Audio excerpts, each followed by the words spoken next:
Hello everyone, मैं विक्रम कुमार आप सभी का अपने यूट्यूब चैनल स्कॉलर्स कॉन्सेप्ट के ऊपर स्वागत करता हूं। डेवलपमेंटल बायोलॉजी यूनिट से रिलेटेड डेली क्वेश्चन सीरीज के अंदर आज हमारी संडे स्पेशल क्लास है, जिसके अंदर हम प्रीवियस ईयर से रिलेटेड 3 क्वेश्चंस को डिस्कस करेंगे। तो आज का हमारा फर्स्ट क्वेश्चन है, जो कि सीएसआई नेट जेआरएफ 2020 से लिया गया है। क्वेश्चन है, Driesch performed the pressure plate experiment to alter the distribution of nuclei in a 8 cell sea urchin embryo. He obtain normal larva from this embryo. Following possible conclusion could be drawn. अभी यहाँ पे हमें बताया हुआ है कि जो Dryas थे उन्होंने एक प्रेशर प्लेट एक्सपेरिमेंट किया था सी अर्चिन के 8 सेल एम्ब्रियो के ऊपर। और उसमें उन्होंने क्या किया था कि जो यहाँ पे 8 सेल के हमारे जो न्यूक्लियाई थे ना, ठीक है, उनकी जो डिस्ट्रीब्यूशन या फिर उनका जो पोजीशन थी वो उन्होंने क्या कर दिया था, चेंज कर दिया था। ठीक है। और जब इन्होंने ये चेंज भी कर दिए, फिर उसके बाद भी जो यहाँ पे उन लार जो हमारे एम्ब्रियो थे, ठीक है, उनसे जो हमारा यहाँ पे लार्वा ऑब्टेन हुआ है ना, वो हमारा नॉर्मल था। ठीक है। अब यहाँ पे हमें क्या बताया हुआ है कि ये जो उन्होंने एक्सपेरिमेंट किया था उसके रिगार्डिंग हमें यहाँ पे कुछ कंक्लूजन दिए हुए हैं। और उसमें से बताना है which one of the following combination of statement represent the correct inferences from the experiment. यानी कि जो उन्होंने यहाँ पे एक्सपेरिमेंट किया उससे जो हमने यहाँ पे स्टेटमेंट बताई है, वो हमें यहाँ पे करेक्ट स्टेटमेंट बतानी है कि उनमें से हमारा कौन सा कंक्लूजन यहाँ पे करेक्ट होगा। तो अगर हम यहाँ पे बात करते हैं, जो ड्राइस ने प्रेशर प्लेस एक्सपेरिमेंट किया था, तो उसमें उन्होंने क्या किया था कि जैसे कि हम यहाँ पे सपोज करके चलते हैं कि ये जाइगोट हो गया। ठीक है। फर्टिलाइजेशन के बाद ये जाइगोट जो ऑब्टेन हुआ है, तो उसके अंदर जो फर्स्ट यहाँ पे डिवीजन होती है। ठीक है। अब फर्स्ट डिवीजन तो जैसे कि हम सपोज करके चलते हैं हमारी ये वाली डिवीजन होगी। ठीक है। अब जो सेकंड डिवीजन होगी ना, वो यहाँ पे क्या होगी, जो हमारी फर्स्ट डिवीजन हुई है उसके 90 डिग्री पे, लेकिन वो हमारी लॉन्गिट्यूडनली होगी। यानी कि अब ये क्या हो गया, हमारे यहाँ पे दो डिवीजन हो गई। ठीक है। तो यहाँ पे हमारे 4 ब्लास्टोमियर हमें मिल गए। अब क्या हुआ, जो हमारी थर्ड डिवीजन हुई है ना, वो हमारी होगी इस तरीके से हॉरिजॉन्टल। ठीक है। तो यहाँ पे जो हमारी थर्ड डिवीजन होती है ना, वो हमारी एनिमल पोल की तरफ थोड़ी सी होती है, तो जिसकी वजह से जो हमारे ऊपर वाले जो यहाँ पे ब्लास्टोमियर होंगे वे हमारे स्मॉलर होंगे। और जो हमारे नीचे वाले जो ब्लास्टोमियर होंगे 4, वे हमारे कैसे होते हैं, लार्ज।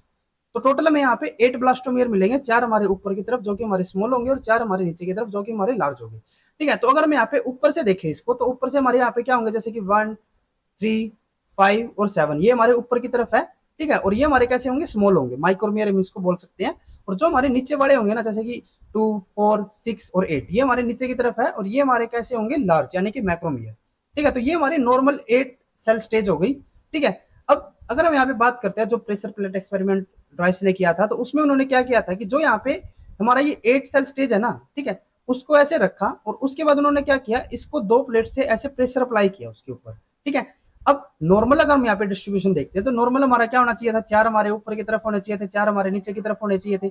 लेकिन जब हमने इसके ऊपर प्रेशर अप्लाई किया ना, तो उससे क्या हो गया कि जो हमारे ये ऊपर वाले थे ना, ये हमारे नीचे वाले के साथ ही मर्ज हो गए। ठीक है। तो जैसे कि अगर हम यहाँ पे देखते हैं, तो यहाँ पे हमारा क्या हो गया, 1, 2, 3, 4, 5, 6, 7, 8, ये इस तरीके से हमारे अरेंज हो गए। ठीक है। यानी कि इनकी जो पोजिशन थी वो अब हमारी क्या हो चुकी है, चेंज हो चुकी है।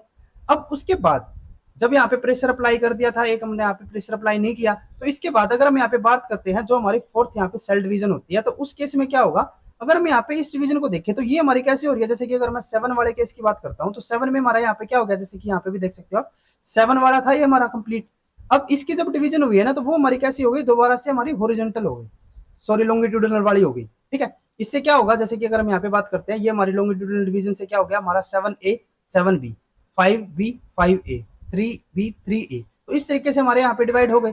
लेकिन अगर हम यहाँ पे बात करते हैं, जो हमारी ये प्रेशर अप्लाई करने के बाद जो हमारी ये 8 सेल स्टेज है, अगर हम इसके अंदर डिवीजन देखें, तो ये डिवीजन हमारी कैसे हो रही है अब, जैसे कि ये हमारे कैसे थे पहले, इस तरीके से हमारी जो हॉरिजॉन्टल सॉरी जो लॉन्गिट्यूडनल डिवीजन थी हमारी, वो हो रही थी फोर्थ वाली। लेकिन अगर हम यहाँ पे देखते हैं, तो वो हमारी डिवीजन कैसी हो रही है, हॉरिजॉन्टल में हो रही है। यानी कि 7 वाला अगर हम यहाँ पे देखते हैं, तो 7 वाला अब हमारा क्या हो गया, एक हमारा ऊपर की तरफ बन गया, एक हमारा नीचे की तरफ बन गया, 7A एंड 7B। इसी तरीके से 6A 6B 5A 5B। तो इस तरीके से हमारी जो 16 सेल स्टेज होगी, उसके अंदर अगर हम यहाँ पे पोजीशन देखते हैं ना, तो वो हमारी जो नॉर्मल होनी चाहिए थी, नॉर्मल में हमारा क्या होता था कि जो हमारा 7A और 8A ये हमारे एक दूसरे के ऊपर होते थे। लेकिन यहाँ पे हमारा क्या हो रहा है कि जो 7A और 7B है वो एक दूसरे के ऊपर है। तो इससे क्या हो गया कि जो यहाँ पे पोजीशन होनी चाहिए थी ना, जो डिस्ट्रीब्यूशन होना चाहिए था नॉर्मली, वो हमारा नहीं है, और वो हमारा चेंज हो चुका है। लेकिन फिर भी अगर हम यहाँ पे बात देखें, जो हमारा ड्राइस एक्सपेरिमेंट था यहाँ पे, ठीक है, तो उसके बाद भी उन्होंने क्या देखा कि जो यहाँ पे लार्वा ऑब्टेन हो रहा है ना, वो हमारा कैसा है, नॉर्मल है। ठीक है। तो इसका मतलब क्या होगा कि जो हमारे यहाँ पे ब्लास्टोमियर है ना, ठीक है, उससे जो हमारे यहाँ पे लार्वा की फॉर्मेशन होगी, वो हमारे कैसी है, अब वो जब हमने इसकी पोजीशन चेंज कर दी ना, तो भी हमारा ये कैसा बना रहा है, नॉर्मल लार्वा बना रहा है। और ये हमारा कब हो सकता है, जब हमारे यहाँ पे कंडीशनल स्पेसिफिकेशन हो। कंडीशनल स्पेसिफिकेशन में कैसे होता था कि अगर हम यहाँ पे जैसे इसकी बात करते हैं, तो यहाँ पे हमारा क्या है, 7 के जो अगर हम पड़ोसी देखें, तो 7 के पड़ोसी कौन हो गया, 7B हो गया इसके साइड में, और इसके नीचे कौन है 8A, ठीक है। लेकिन अगर हम यहाँ पे देखते हैं तो यहाँ पे इसके पड़ोसी कौन हो रही है 8A हो रहा है, ठीक है, और नीचे कौन सा है 7B। तो इनकी जो पोजीशन है वो हमारी कैसी हो चुकी है, जैसे कि अगर हम यहाँ पे देखते हैं यहाँ पे हमारा क्या हो गया 5B है, लेकिन यहाँ पे हमारा इसका कौन सी साइड में आ गया 6A। तो अभी भी ये क्या कर रहा है, अगर हम इसकी पोजीशन भी चेंज कर रहे हैं ना तो भी ये नॉर्मली स्ट्रक्चर बना रहा है। तो यानी कि ये अपना जो इन्वायरमेंट होगा ना उसके हिसाब से अपने आप को क्या कर लेगा, अडेप्ट कर लेगा, चेंज हो जाएगा, ठीक है। क्योंकि अगर हम नॉर्मली अगर हम बात करते, अगर इसके अंदर हमारा ऑटोनोमस स्पेसिफिकेशन होता तो उसमें हमारा क्या होता कि जो हमारा रिजल्ट आता ना, हो सकता था कि हमारा लार्वा तो बन जाता, लेकिन लार्वा के अंदर जो हमारे अलग अलग ऑर्गन्स होते हैं या फिर जो अलग अलग स्ट्रक्चर होती है उनकी जो पोजीशन होती है ना वो हमारी चेंज हो जाती है, क्योंकि हमारे यहाँ पे ब्लास्टोमेर की पोजीशन हमने क्या कर दिया, चेंज कर दिया, ठीक है। लेकिन ऐसा कुछ भी नहीं हुआ और हमारा जो लार्वा यहाँ पे बन रहा है ना वो नॉर्मल लार्वा बन रहा है, ठीक है। यानी कि जो ऑर्गन जहाँ पे होने चाहिए थे वहीं पे बन रहा है। तो इससे क्या पता चलता है कि जो यहाँ पे स्पेसिफिकेशन है ना वो हमारी कंडीशनल स्पेसिफिकेशन है, ठीक है, और वो अपने आप को इन्वायरमेंट के अकॉर्डिंग क्या कर रहे हैं, चेंज कर रहे हैं, ठीक है। तो अगर हम यहाँ पे बात करते हैं कंडीशनल स्पेसिफिकेशन की, तो कंडीशनल स्पेसिफिकेशन के अंदर क्या रहता है कि अगर हम नॉर्मल बात करते हैं जो हमारा 7A था, ठीक है, अब यह जैसे कि अगर हम यहाँ पे सपोज करके चलते हैं कि ये कोई ऑर्गन बना रहा है अपना 7 वाला ही बना, यानी कि अगर हम मान के चलते हैं ये हमारा कोई एक्स ऑर्गन यहाँ पे बना रहा है, ठीक है, एक्स ऑर्गन हो गया। लेकिन जब इसकी पोजीशन चेंज कर दी अब हमारा 7A वाला क्या बनाएगा, कोई दूसरी चीज बनाएगा, क्योंकि इसका इन्वायरमेंट चेंज हो चुका है, ठीक है। यानी कि ये हमारा यहाँ पे क्या बना रहा है, वाई ऑर्गन बना रहा है, ठीक है। नॉर्मली ये क्या बना रहा था, एक्स बना रहा था, लेकिन इसकी पोजीशन चेंज कर दी अब क्या बना रहा है, वाई बना रहा है, क्योंकि इसको अडेप्ट करना पड़ेगा इन्वायरमेंट के अकॉर्डिंग। तो अगर हम यहाँ पे मान के चलते हैं, यहाँ पे जो हमारी स्पेसिफिकेशन होती है ना, ठीक है, या फिर जो अल्टीमेटली पोटेंसी होती है कि वो कोई भी हमारा जो सेल है वो हमारा किस स्ट्रक्चर की फॉर्मेशन कर रहा है, तो जैसे कि अगर हम यहाँ पे बात करते हैं हमारे 7A की, तो वो हमारा क्या कर रहा है, वो एक्स भी बना सकता है इन्वायरमेंट के अकॉर्डिंग और वो वाई भी बना सकता है। यानी कि जो उसकी प्रोस्पेक्टिव पोटेंसी होगी ना, ठीक है, एक्चुअल में तो ये क्या बना रहा है, ये सिर्फ एक्स बना रहा है, ठीक है। अगर हम किसी पर्टिकुलर पोजीशन की बात करते हैं, जैसे कि अगर हम यहाँ पे प्लेट पर जो हमारा एक्सपेरिमेंट भी हुआ था तो उसके अंदर वो क्या बना रहा था, हमारा वाई बना रहा है, ठीक है। तो ये तो इसकी क्या हो गई एक्चुअल। लेकिन अगर हम इसकी प्रोस्पेक्टिव देखें ना कि ये क्या क्या बना सकता है, तो वो हमारे कौन कौन से बना सकता है, ये एक्स भी बना सकता है और वाई भी बना सकता है। तो यानी कि जो हमारी प्रोस्पेक्टिव पोटेंसी होगी ना वो हमारी एक्चुअल पोटेंसी से क्या होगी, ज्यादा होगी। इतना क्लियर है हमें, ठीक है। क्योंकि यहाँ पे क्या कर रहा है, इन्वायरमेंट के अकॉर्डिंग चेंज हो रहा है, तो इसकी जो प्रोस्पेक्टिव होगी, ठीक है, वो तो ज्यादा होगी। एक्चुअल में तो इसको जो भी बनाना होगा बना देगा, लेकिन इसके प्रोस्पेक्टिव यानी कि क्या क्या बना सकता है वो हमारी ज्यादा ही रहेगी, ठीक है। तो अगर हम यहाँ पे स्टेटमेंट्स को देखते हैं तो ए स्टेटमेंट क्या है, prospective potency of blastomere is less than the actual prospective potency. ये हमारा बिल्कुल इनकरेक्ट होगा, क्योंकि जो प्रोस्पेक्टिव पोटेंसी होगी ना कंडीशनल स्पेसिफिकेशन के अंदर वो हमारी एक्चुअल पोटेंसी से क्या होनी चाहिए, ज्यादा होनी चाहिए। तो ए स्टेटमेंट हमारी यहाँ पे इनकरेक्ट है। उसके बाद बी है, sea urchin embryo is a harmonious equipotential system implying that cell interaction is critical for normal development। तो ये हमारी यहाँ पे बिल्कुल करेक्ट स्टेटमेंट होगी, क्योंकि अभी भी हमने देखा कि ये जो हमारे यहाँ पे पोजीशन अगर हम चेंज भी कर रहे हैं ना तो भी हमारा नॉर्मल लार्वा बन रहा है, यानी कि वो कैसा है, कंडीशनल है। और कंडीशनल के अंदर हमारी जो पोटेंसी रहेगी ना वो हमारी कैसी होती है, हार्मोनियस इक्विपोटेंशियल, यानी कि वो जो सेल्स होंगे ना वो अपनी पोजीशन के अकॉर्डिंग अपने फेट को चेंज कर लेंगे, ठीक है। तभी तो हमारे यहाँ पे कंडीशनल है। तो वो कैसे होती है कि उनकी जो पोटेंशियल रहती है या फिर उनका जो पोटेंशियल रहेगा ना वो हमारा इक्वल रहता है, जैसे जिस भी ऑर्गन की वहां पे जरूरत पड़ेगी वो उस ऑर्गन की वहां पे फॉर्मेशन करता है अपने जो इन्वायरमेंट रहेगा उसके अकॉर्डिंग, ठीक है। तो इसीलिए यहाँ पे हमारी जो सेल इंटरेक्शन होगी ना नेबरिंग सेल्स के लिए वो हमारी बहुत ज्यादा इंपॉर्टेंट होती है नॉर्मल डेवलपमेंट के लिए। तो इसीलिए बी स्टेटमेंट हमारी यहाँ पे बिल्कुल करेक्ट रहेगी, ठीक है। उसके बाद सी स्टेटमेंट है, prospective potency of blastomere is greater than the actual prospective potency. तो ये हमारा यहाँ पे बिल्कुल करेक्ट है, ठीक है। अभी हमने देखा ना कि प्रोस्पेक्टिव वाली ज्यादा होनी चाहिए, ठीक है। Prospective potency of blastomere is equal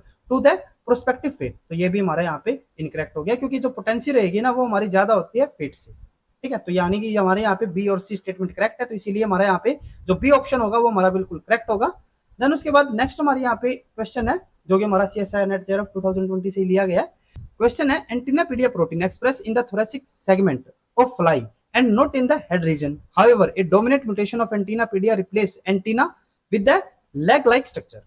अगर हम यहाँ पे बात करते हैं एंटीनापीडिया प्रोटीन की, यहाँ पे हम सिर्फ एंटीनापीडिया प्रोटीन की बात करें, एंटीनापीडिया कॉम्प्लेक्स की बात नहीं कर रहे, ठीक है। तो इन्होंने यहाँ पे क्या बोला है कि जो हमारा एंटीनापीडिया प्रोटीन है ना वो हमारा कहाँ पे एक्सप्रेस होता है, थोरेसिक सेगमेंट में, ठीक है। हमें पता है कि जो हमारा एंटीनापीडिया प्रोटीन होता है वो हमारा जो सेकंड थोरेसिक सेगमेंट होता है वहां पे हमारा एक्सप्रेस होता है, ठीक है। अब इन्होंने यहाँ पे क्या बोला है कि वो हमारा थोरेसिक सेगमेंट में तो एक्सप्रेस होता है लेकिन वो हमारा हेड रीजन में एक्सप्रेस नहीं होगा, क्लियर है, हमें पता है।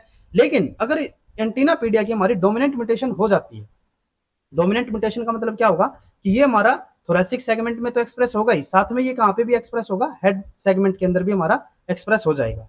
और जो हमारा एंटीनापीडिया होता है ना, वो एक्चुअल में हमारा किसके लिए काम करता है, वो हमारा फर्स्ट तो ये करेगा जो हमारी लेग्स फॉर्मेशन है, जो हमारी सेकंड यहाँ पे थोरेसिक सेगमेंट होता है उसके अंदर लेग फॉर्मेशन करवाएगा।